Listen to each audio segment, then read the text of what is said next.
Do you guys know how many people are waiting for an organ every day? There are over 119,000 people waiting on the National Transplant waiting list.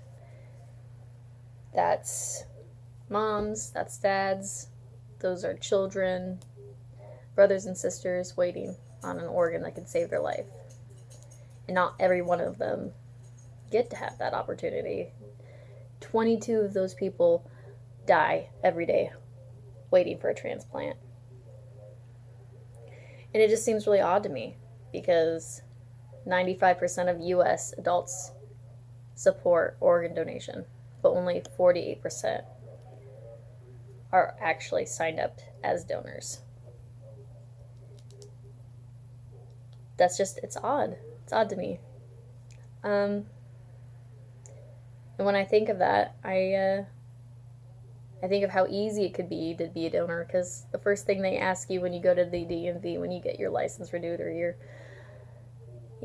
get your license, they ask you if you want to be a donor. And all you have to say is yes or no, and they put it on there, and then you're a donor. And in an unfortunate accident, if you were to die, you'd be able to save those people.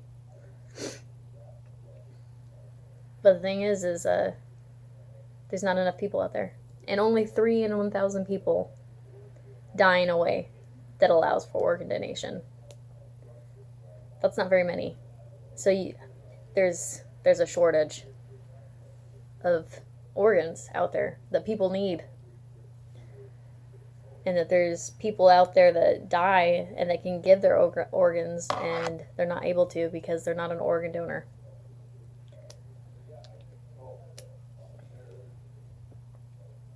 It's such an odd thing for me to think about.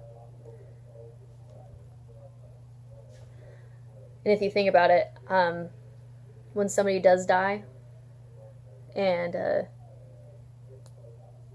they die in a way that makes them viable as a donor, because they're not a donor, they have to ask the next of kin, if there's a next of kin. If there's a next of kin, I don't know. Don't get your donation from them, I guess. But you have to ask that person's loved one if they'll let them cut them up and distribute their organs to other people. And I can't imagine what I would say in that situation if it was my son or my boyfriend that died. I don't know how I would react. It would be very hard for me, I think. I think I would say yes, but it would be very hard. But I don't know if everybody can say yes in that situation, especially right after it happens, because you have to do it right away or else they aren't viable anymore. And it's so weird because one donor can save 8 people. 8 people. One donor can give a person a new heart, a set of lungs, a liver, a pancreas, their kidneys, intestines. And if you're not a donor, you can't do that because you're not a donor. You didn't say you wanted to be a donor.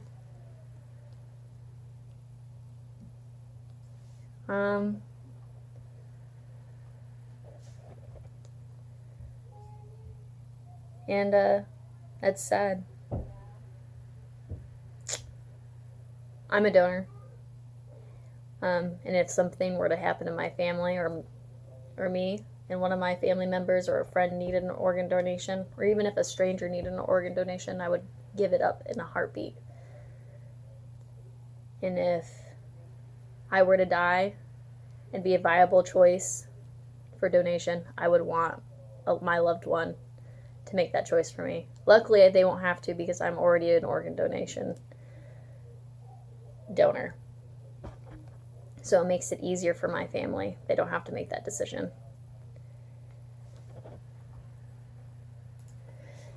And it's pretty easy to go do that. All you have to do is go sign up. And you can become somebody that saves 8 people you could save somebody's mom or dad or brother or sister. And that benefits 8 people. Not just one, 8 people. And somehow there's not enough donors for 119,000 people to survive. I got all of my statistics and numbers from OregonDonor.gov. If you're interested in organ donation, I would suggest going to that site and reading up on it. It's something that I definitely believe in, and I think that everybody should do. So go be a donor. Go save 8 lives.